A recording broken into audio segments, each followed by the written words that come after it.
The early morning light streamed through the small window of her apartment as she opened her eyes, already dreading the double shift ahead. May had been working at the Crystal Room for almost 3 years now, carrying plates and taking orders from people who barely looked at her. It wasn't how she had imagined her life would turn out. She rolled out of bed and glanced at the old upright piano pushed against the wall of her tiny living room. A thin layer of dust had settled on its surface. She hadn't touched it in weeks. Each morning she promised herself she would practice after work, but exhaustion always won out. Her fingers would be too tired from balancing trays and writing orders to dance across the keys. May had been playing piano since she was 5 years old. Her grandfather had taught her on an old instrument in their home back in Taiwan. Everyone said she had a gift. Her parents had sacrificed everything to send her to America to study at Juilliard. She was supposed to become someone important in the music world. Instead, she was pouring water and reciting daily specials. Just temporary, she whispered to herself as she got dressed in her black uniform, just until I get back on my feet. But 3 years wasn't temporary anymore. It was becoming her life. May's roommate Tanya was still asleep when she left the apartment. They worked opposite schedules and sometimes went days without seeing each other. The subway was crowded as usual, packed with people staring at their phones or into the distance with tired eyes. May stood holding onto a pole, mentally reviewing the pieces she should be practicing. Mozart's Piano Sonata No. 16, Debussy's Clair de Lune, the Chopin piece that had once been her favorite. The restaurant was already bustling when she arrived. The morning manager handed her an apron without looking up from the reservation book. "You're on sections 5 through 8 today," he said. "Big party coming in for lunch. Corporate guys. Be sharp." May tied her apron and tucked her hair behind her ears.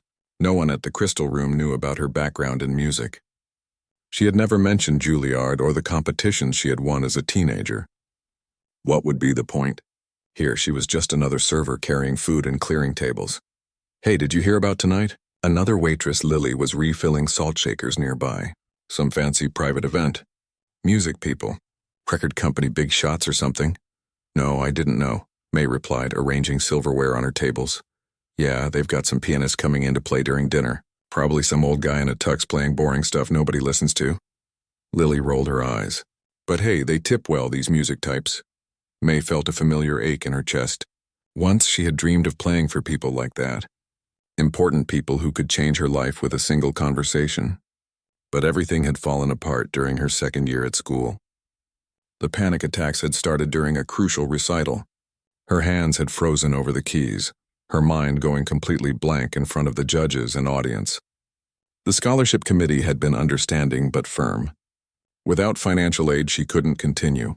The lunch rush came and went. May moved efficiently between tables, smiling politely at customers who hardly acknowledged her. She had become skilled at being invisible, at anticipating needs before they were voiced. Would the girl who had once received standing ovations for her playing ever have believed this would be her future? Around 4 o'clock, the restaurant cleared out. The evening staff began arriving for the private event. May was supposed to be finished, but the manager asked her to stay. "We're short-staffed, and this is a big deal for the restaurant. Double pay," he offered, knowing she couldn't afford to say no. She agreed and helped transform the dining room for the evening. White tablecloths replaced the cream-colored ones. Fresh flowers were brought in. The lighting was adjusted to create a more intimate atmosphere. And in the corner, staff members wheeled in the restaurant's grand piano, a beautiful instrument that was more for show than anything else. May had often looked at it longingly when no one was watching. "When's the pianist getting here?" the owner asked, checking his watch nervously. "These people will start arriving in an hour." The manager was on the phone, his expression growing increasingly concerned. When he hung up, he looked panicked. "He's not coming. Car accident on the bridge. He's fine, but there's no way he'll make it." The owner swore under his breath. "Can we get someone else?" "Anyone? On 2 hours' notice? For this crowd? They'll know if we bring in someone second-rate." May continued setting tables, trying not to listen, trying not to think about the beautiful piano that would now sit silent all evening. These were music industry people coming tonight. People who might have heard her play in another life. The staff rushed around in crisis mode. The owner was making frantic calls. The manager was suggesting they could play recorded classical music instead. No one noticed May standing still, her hands gripping the back of a chair, having an internal battle with herself. It had been nearly 2 years since she had played for anyone. The last time had ended in humiliation and tears. She had promised herself she would never put herself in that position again. But something about this moment felt like fate. "I can play," she said so quietly that no one heard her. She cleared her throat and spoke louder. "I can play the piano." The manager turned to her with a dismissive look. "We need a professional, May. This isn't karaoke night." She straightened her shoulders. "I studied at Juilliard. I can play anything you need." The silence that followed was deafening. The other servers stared at her in disbelief. "You're a Juilliard pianist?" The owner looked her up and down as if seeing her for the first time. "Why are you waiting tables?" May felt her cheeks burning. "It's complicated. But I can help tonight. I know most of the classical repertoire. Jazz standards too." The manager and owner exchanged looks. What choice did they have? "Show us," the owner said, gesturing to the piano. May's heart pounded as she approached the instrument. It had been so long. What if the panic came back? What if her fingers wouldn't move? Everyone was watching her. People who had only known her as the quiet, efficient server who never made mistakes with orders. She sat down slowly and placed her fingers on the keys. They were cool and smooth, familiar. She closed her eyes and began to play Chopin's Nocturne in E-flat major. The piece flowed from her fingers as if they had never forgotten, as if the years of waiting tables and hiding from music had never happened. When she finished, she opened her eyes to see the staff staring at her, mouths open in shock. "Why didn't you ever tell us?" Lily whispered. The owner was already pulling out his phone. "Cancel those calls. We found our pianist." He turned to May. "Can you be ready by 6? We'll pay you extra, of course." May nodded, her mind racing. She didn't have proper clothes. She hadn't practiced properly in months. These would be industry professionals, people who knew good music from mediocre. "There's a black dress in Lost and Found," the manager said, seemingly reading her thoughts, "from that gala last month. No one claimed it. It might fit you." The next 2 hours passed in a blur. May ran through mental lists of pieces she could play confidently. The dress from Lost and Found was slightly too big but elegant enough. One of the bartenders helped pin it in places and lent her a necklace. Another server had makeup in her bag and offered to help. As the first guests began arriving, May sat hidden in the break room, trying to control her breathing. What was she thinking? These people could destroy what little confidence she had left. Through the partially open door, she could see them arriving, men in expensive suits, women in designer dresses. She recognized a famous composer from his photos in music magazines.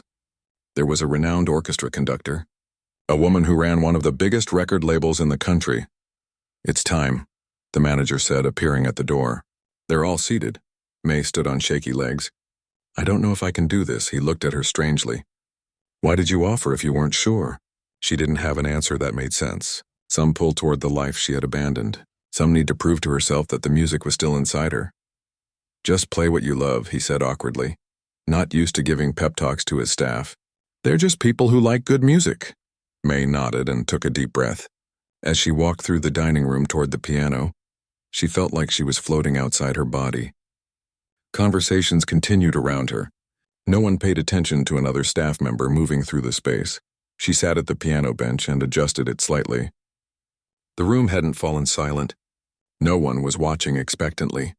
They didn't know what was coming. They didn't know her.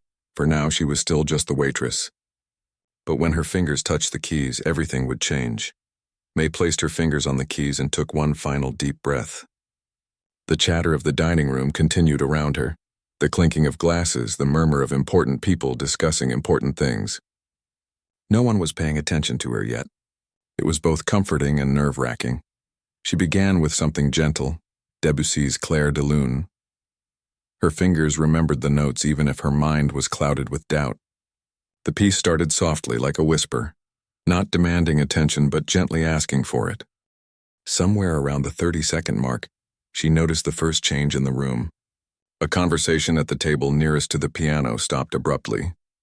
Then another fell silent. The piece continued to build, and with it, awareness spread through the dining room like ripples in water.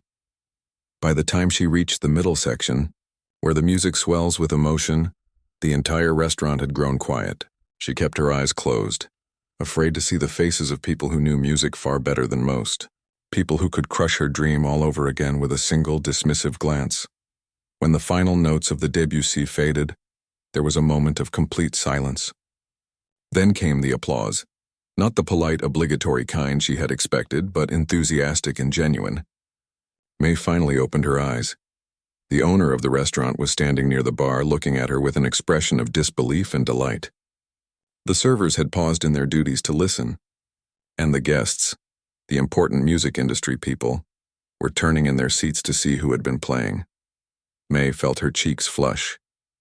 She hadn't prepared for this part, for people actually looking at her, seeing her. A woman in a sleek black dress at a central table caught her eye and nodded appreciatively. May recognized her as the head of one of the biggest classical music labels in the country.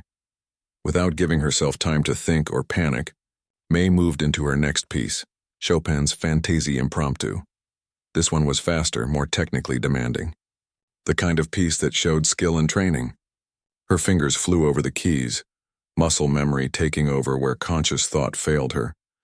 She remembered her teacher at Juilliard telling her that this piece was like having a conversation with the audience.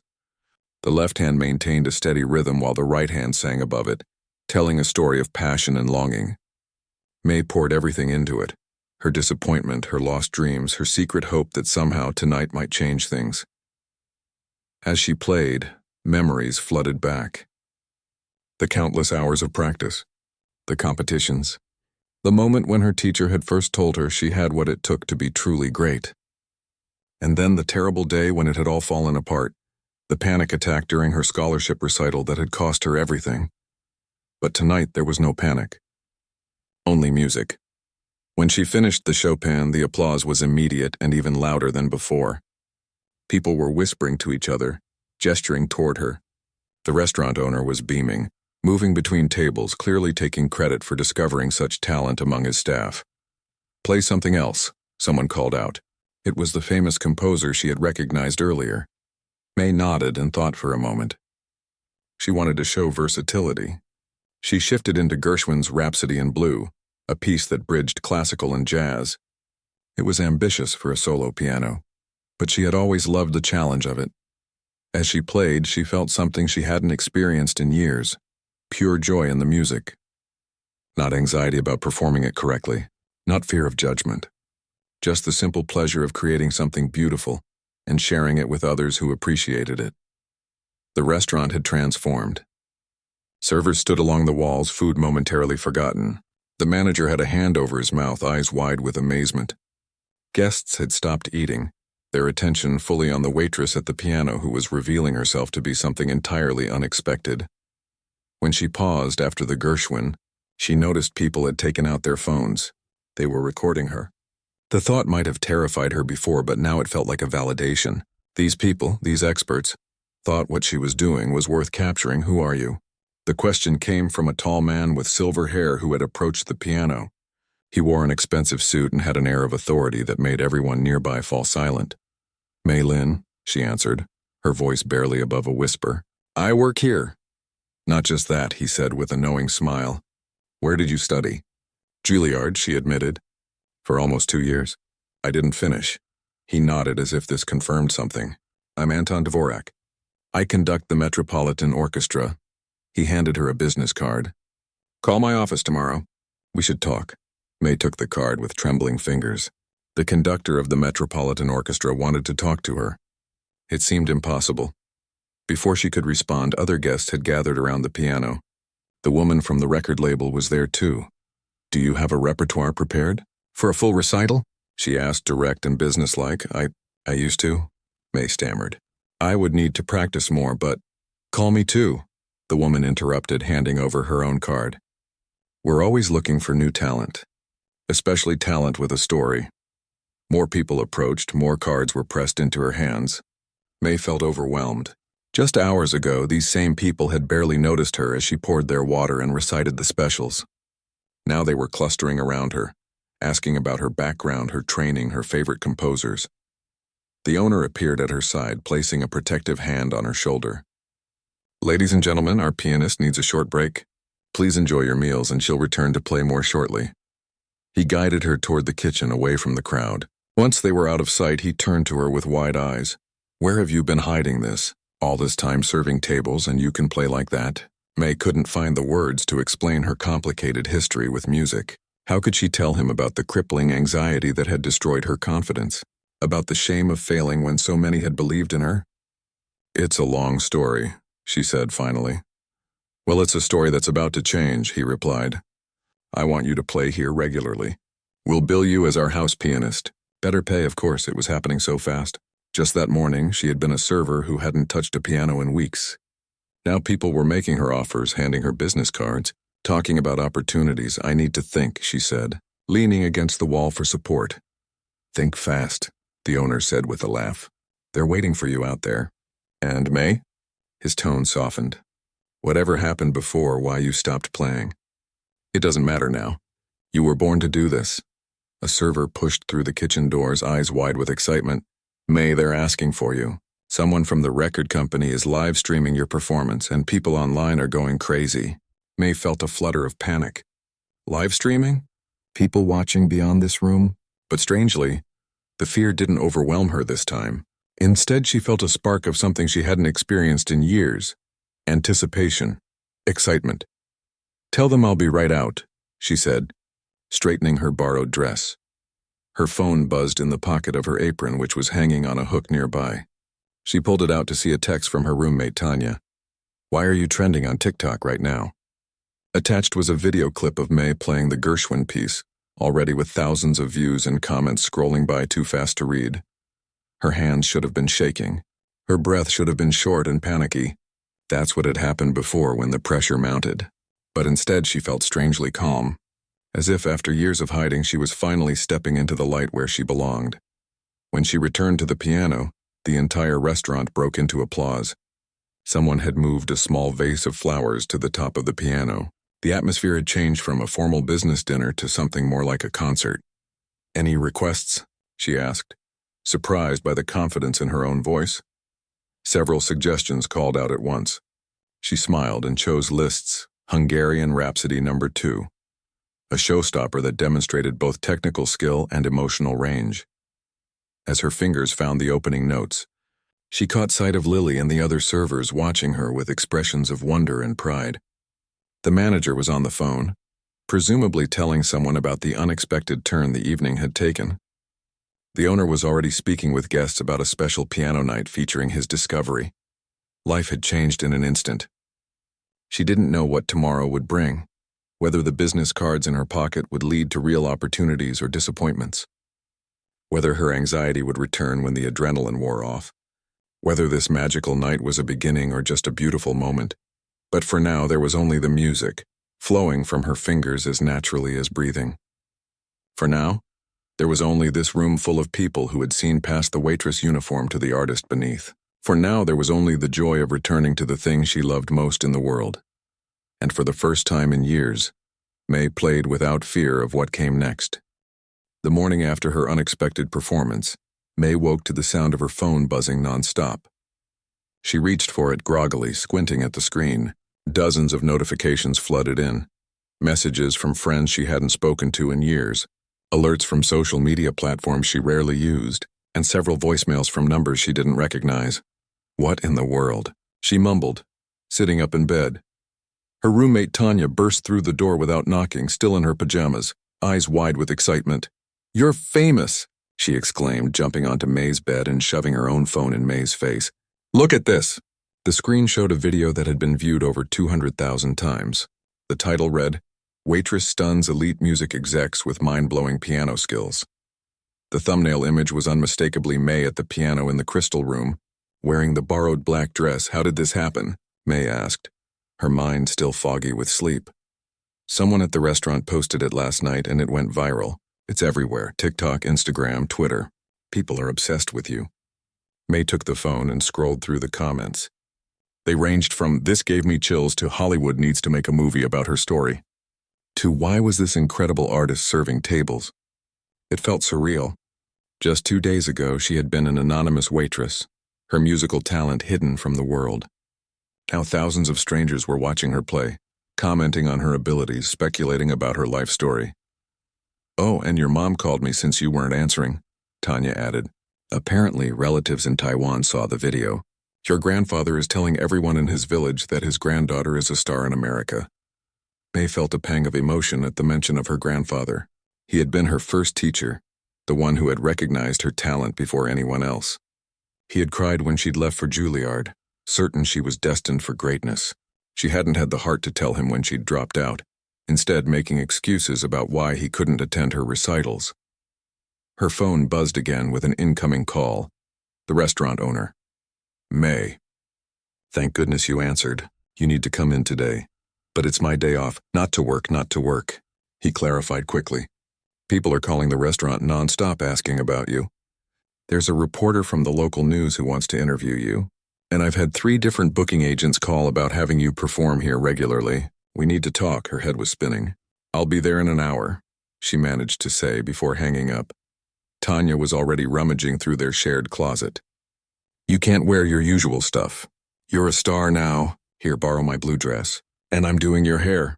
As Tanya fussed over her, May tried to process everything that was happening. Part of her was excited, even elated.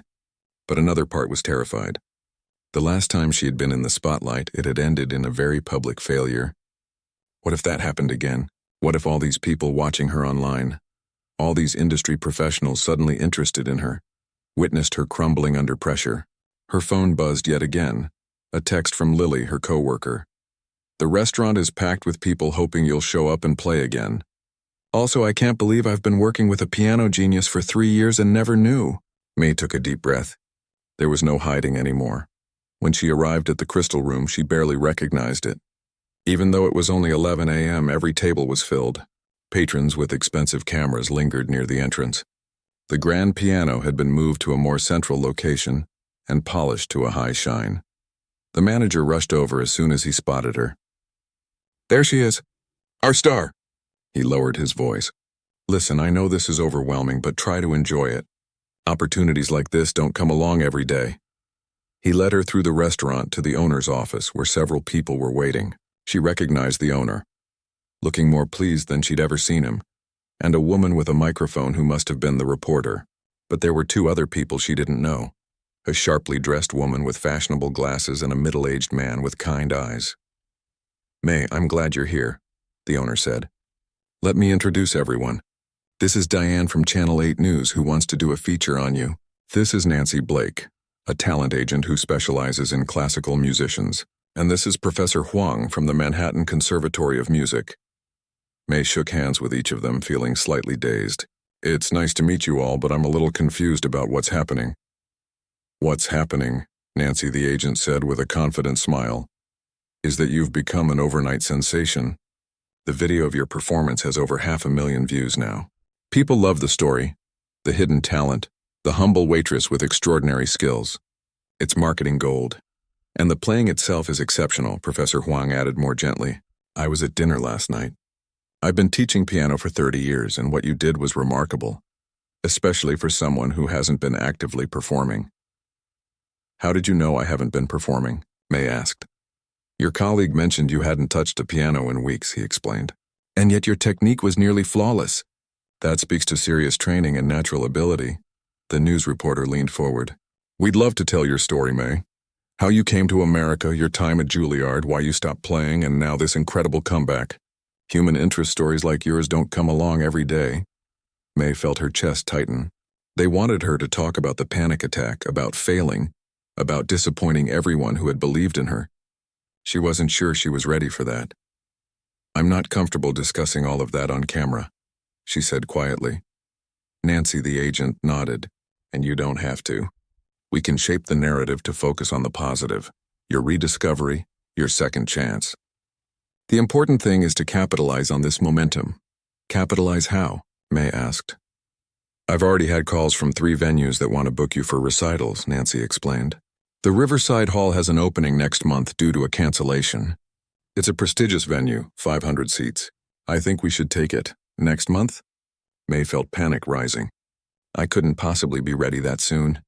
I haven't seriously practiced in years. Professor Huang spoke up. That's where I come in. The conservatory would like to offer you a practice room and access to our faculty for coaching. Free of charge? We see it as an investment in exceptional talent, the owner beamed. And of course, we want you to continue playing here at the Crystal Room. We're planning to start a regular Thursday night piano feature. Excellent pay, of course. We should also discuss recording opportunities, Nancy continued. With your story and talent, we could secure a deal quickly. Stop, May said suddenly, louder than she intended. Everyone in the room fell silent, looking at her with surprise. I appreciate all of this, she continued more softly. Truly. But yesterday morning I was just a waitress who hadn't touched a piano in weeks. Now you're talking about recitals and recording deals and news stories? It's too much, too fast. The room was quiet for a moment. Then Professor Huang nodded. She's right, he said. This isn't how a musical career is typically built, and for good reason. Rushing into performances without proper preparation would be setting May up for failure. But we need to strike while the public is interested, Nancy argued. These opportunities might not be available in 6 months. Then they weren't the right opportunities, May said with surprising firmness. She was discovering a strength in herself she hadn't known was there. If people only care about me because I'm a viral video, then that's not the career I want anyway. Professor Huang smiled approvingly. What do you want, May? It was a simple question, but no one had asked her that in a very long time. May thought carefully before answering. I want to play music again, she said finally. I've missed it more than I realized. But I want to do it right. I need time to practice to rebuild my skills and confidence. I need to face my anxiety about performing and work through it, not just hope it doesn't come back. She turned to the restaurant owner. I'm grateful for the opportunity to play here. I'd like to continue, but maybe once a week to start, not as a headliner yet. To Professor Huang, she said, I would love to accept your offer of practice space and coaching. That's incredibly generous. And to Nancy, the agent, she added, I'm not saying no to everything. I'm just saying not yet. If you're willing to work at a pace that makes sense for my development as a musician, then I'd be happy to have your guidance. Nancy looked like she wanted to argue, but then nodded reluctantly. You're leaving money on the table, but I understand. Talent like yours is worth nurturing properly. The news reporter had been scribbling notes. This is even better, she said with enthusiasm. Not just an overnight success story, but a thoughtful artist who refuses to be rushed into the spotlight before she's ready. Viewers will respect that. For the first time since entering the office, May felt herself relax slightly. They were listening to her. She was taking control of her own story. There is one more thing, Professor Huang said, pulling an envelope from his jacket pocket. This is a bit unusual, but given your unique circumstances, the conservatory would like to offer you a special scholarship to complete your education, full tuition, with a flexible schedule that would allow you to perform and work as needed. May stared at the envelope in disbelief. A second chance at her education, the dream she had reluctantly abandoned years ago. Why would you do that? She asked, her voice barely above a whisper. Because talent like yours deserves to be developed, he answered simply, and because everyone deserves a second chance. May accepted the envelope with trembling hands. In just 24 hours, her life had completely transformed. The path that had seemed closed forever was suddenly open again. But this time she wouldn't be walking it alone, and she wouldn't be walking it at anyone's pace but her own. Thank you, she said, looking around at the faces watching her with expectation and hope. I won't waste this opportunity. As if on cue, applause erupted from the dining room. Someone was at the piano playing a halting amateur version of Clair de Lune, the piece May had started with the night before. The owner rolled his eyes. Customers have been taking turns at the piano all morning, hoping to be discovered too. For the first time that day, May laughed. It felt good, natural and free. Maybe that was the first step in her new journey, remembering that music was supposed to bring joy, not just anxiety and pressure. Should we go out there? She suggested. I think I'm ready to play something now. 3 months had passed since May's life had changed overnight. The restaurant had installed a small plaque on the piano, where dreams come true.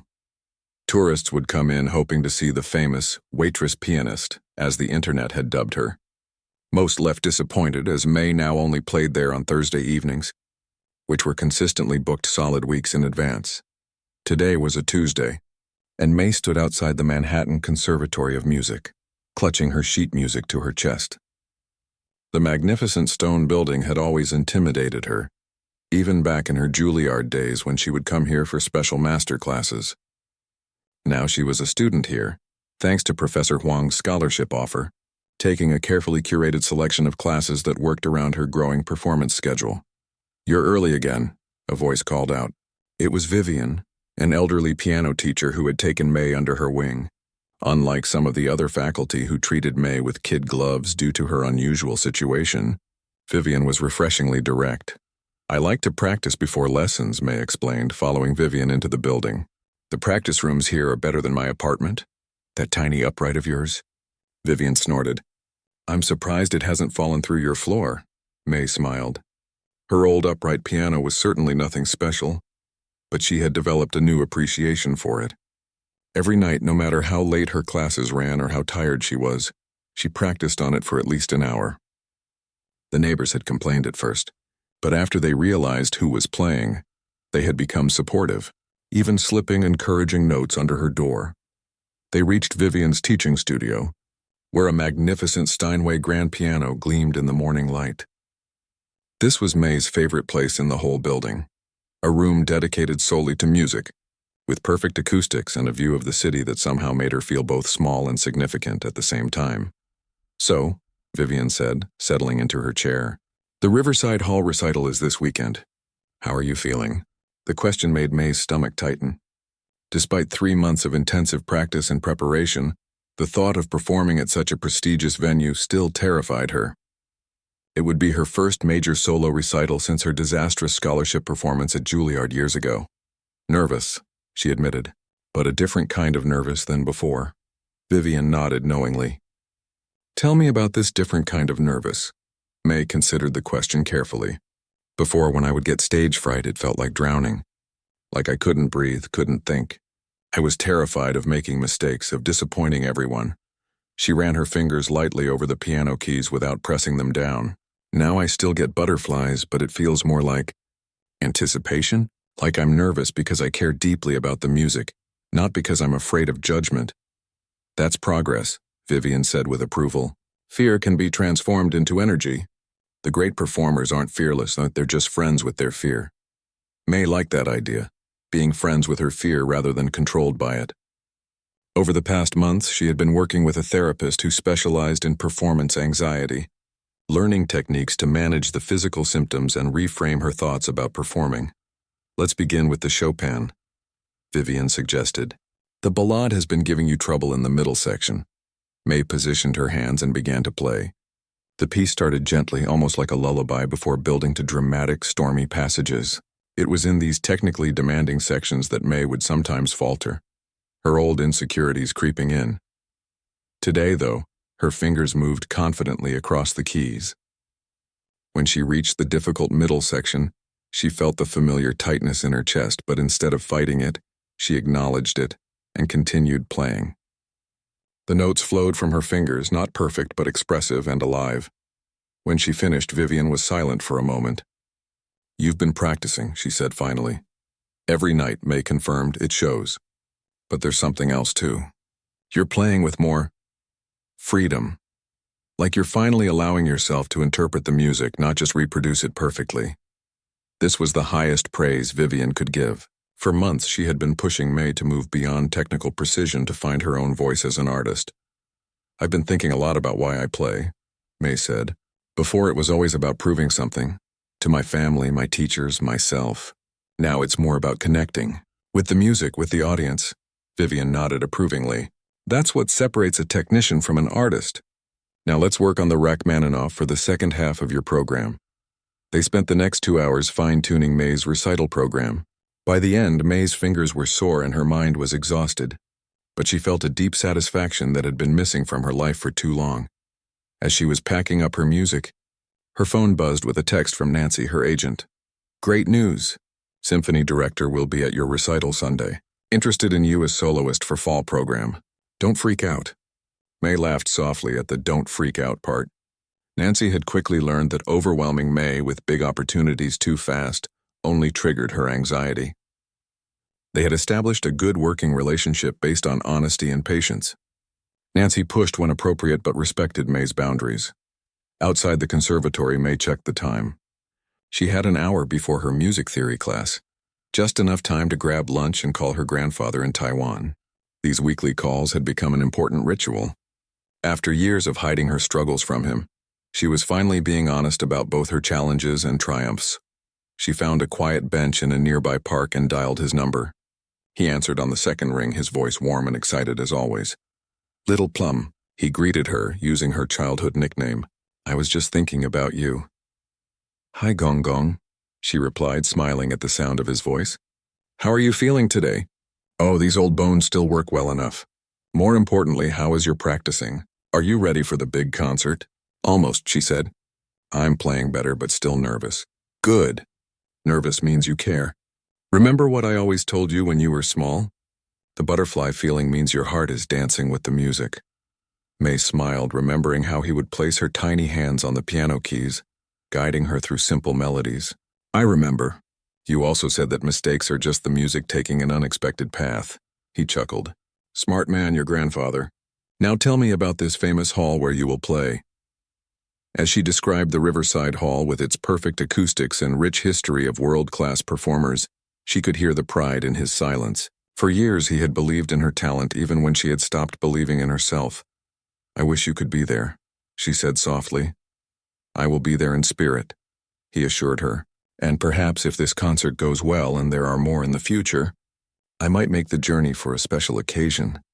The thought of her grandfather traveling all the way from Taiwan to see her perform brought tears to her eyes. "I would like that very much." After saying goodbye, May sat for a moment watching people hurry past. Her life had taken such an unexpected turn. She thought about the business cards that had been pressed into her hands that fateful night at the restaurant. How overwhelmed she had felt. Now those same opportunities were unfolding at a pace she could manage, on her own terms. Her phone buzzed again, a reminder that a documentary crew would be following her tomorrow as part of their piece on her unusual journey. The Waitress to Concert Pianist story had captured the public's imagination, and while May was still uncomfortable with the attention, she had come to see the value in sharing her experiences with performance anxiety.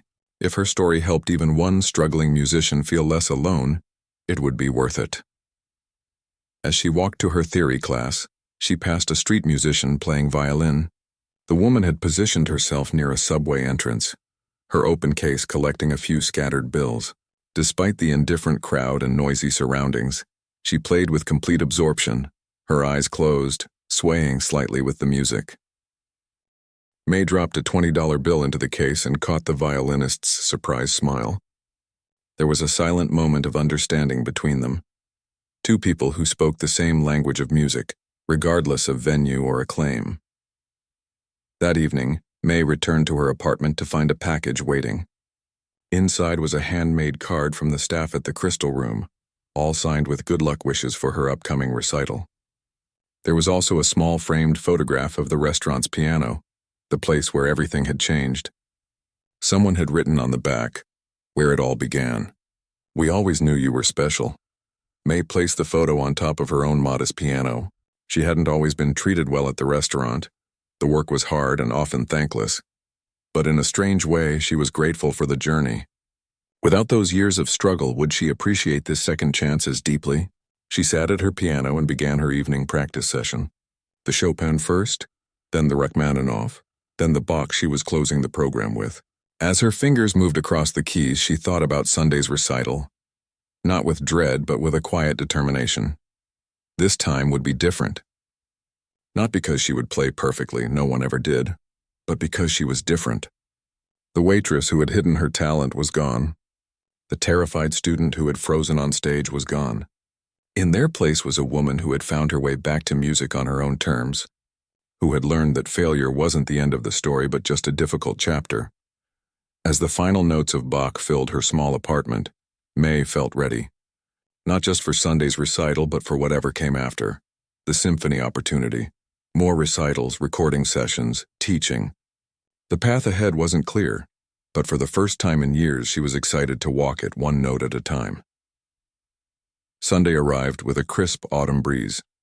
May stood backstage at Riverside Hall, peeking through the curtains at the audience filing in.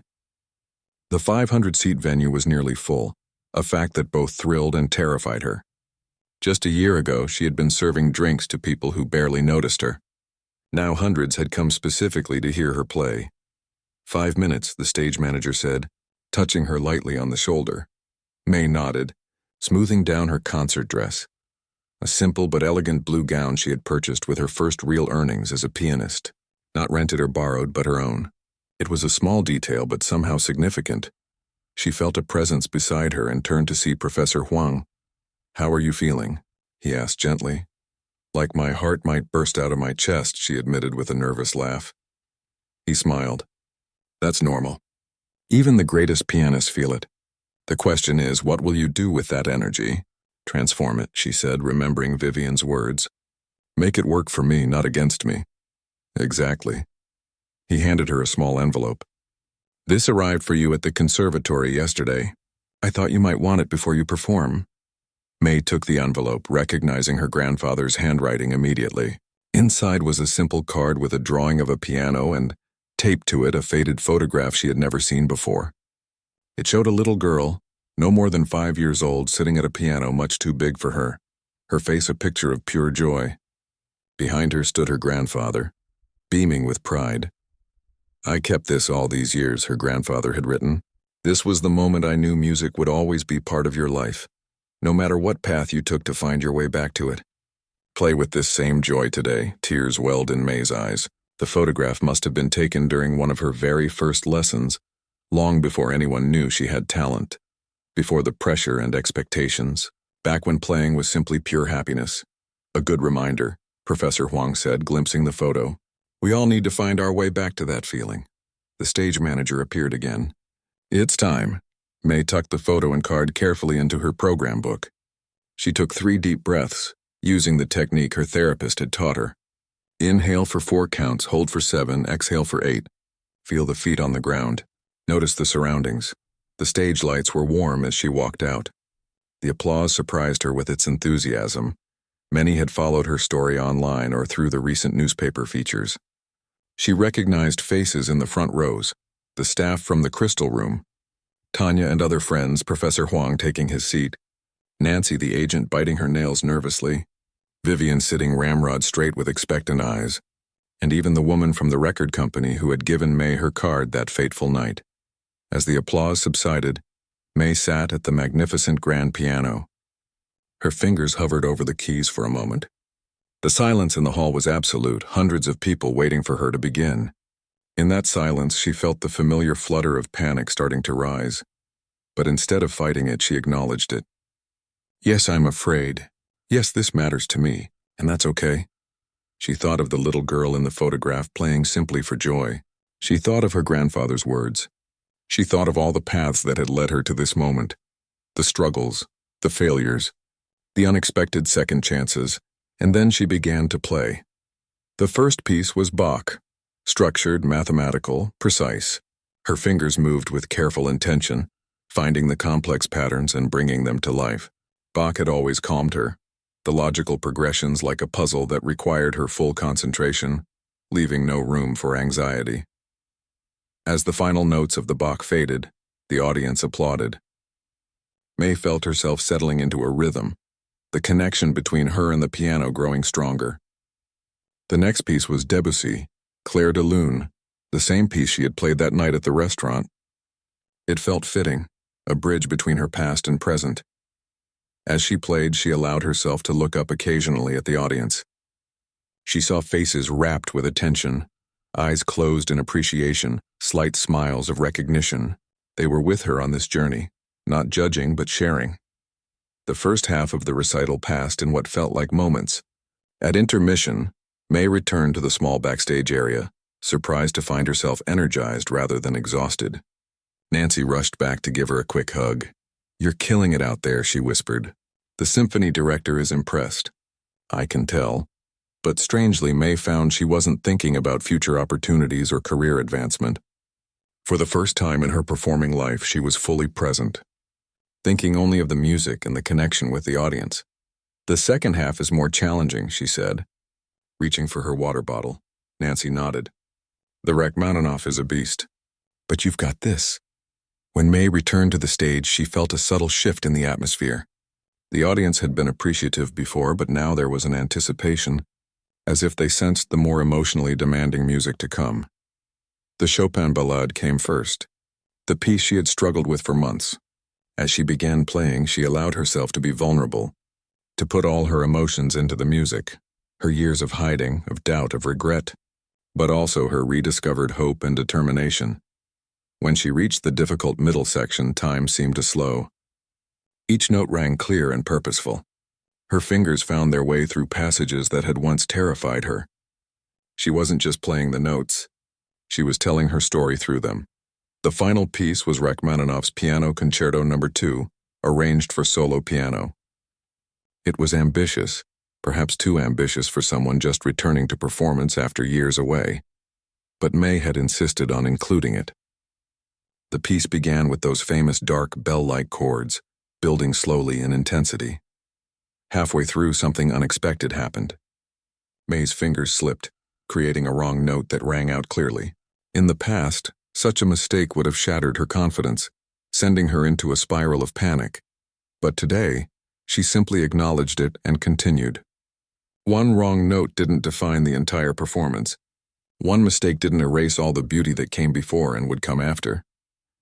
As she played the final triumphant chords of the Rachmaninoff, she felt a surge of emotion so powerful it brought tears to her eyes. The audience must have felt it too, because they rose to their feet before the final note had fully faded. Applauding with genuine enthusiasm, May stood and bowed, her heart pounding with exhilaration rather than fear. She was called back for 3 curtain calls, each time the applause growing stronger rather than diminishing. On the third return to stage, she decided to offer an encore.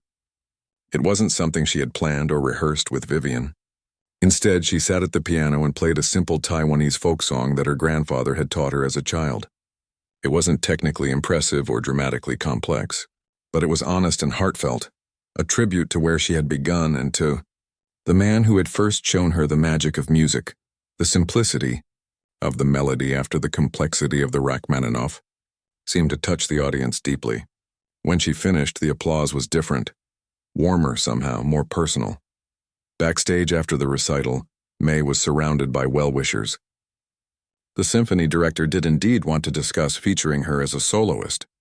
The record company representative was talking excitedly about recording sessions. Professor Huang was beaming with pride, and Vivian was already discussing what they needed to work on for the next performance. But what meant the most to May was the group from the Crystal Room, her former colleagues who had come to support her. The owner handed her a bouquet of flowers. "We're so proud of you," he said. "Though I have to admit I miss having the best pianist in New York serving tables at my restaurant." May laughed. "I miss some things about it too," she said, surprising herself with the truth of the statement. "It wasn't all bad. It was part of my journey." Later that night, after the celebration dinner and countless congratulations, May returned to her apartment alone. She was exhausted but too wired to sleep. She sat at her modest upright piano, placing her grandfather's photograph on the music rack where she could see it. Then she pulled out her phone and dialed his number, despite the late hour. When he answered, his voice told her he'd been waiting for her call. "Gong gong, I did it," she said softly. "I played the whole recital, and even when I made a mistake, I kept going." "I knew you would," he replied, and she could hear the tears in his voice. "The butterfly feeling, did it come?" "Yes," she smiled. "But this time we danced together." There was a comfortable silence between them, filled with all the things that didn't need saying. "I played your song as an encore," she finally said. "The one you taught me first." "Ah," he sighed happily. "Then I was there with you after all." After they said goodnight, May sat quietly at her piano. Her life had changed so dramatically in the span of a year, from anonymous waitress to featured soloist, from hiding her talent to sharing it with the world. From running from her fears to embracing them as part of her strength. She placed her fingers on the keys and played a few notes of the folk song again, softly so as not to disturb her neighbors. The simple melody carried her back to childhood, to her beginnings, even as it pointed toward her future. Tomorrow there would be decisions to make about recording contracts and symphony appearances and international opportunities that Nancy was already hinting about. There would be more hard work with Vivian, more challenges to overcome, more music to master. But tonight, in the quiet of her apartment, May simply played for herself, not for an audience or critics or record executives. not to prove anything or advance her career. Just for the pure joy of making music, the joy she had rediscovered when she least expected it. And in that moment, the waitress and the pianist were finally one and the same, just May, finding her way note by note, finally at home in her own story.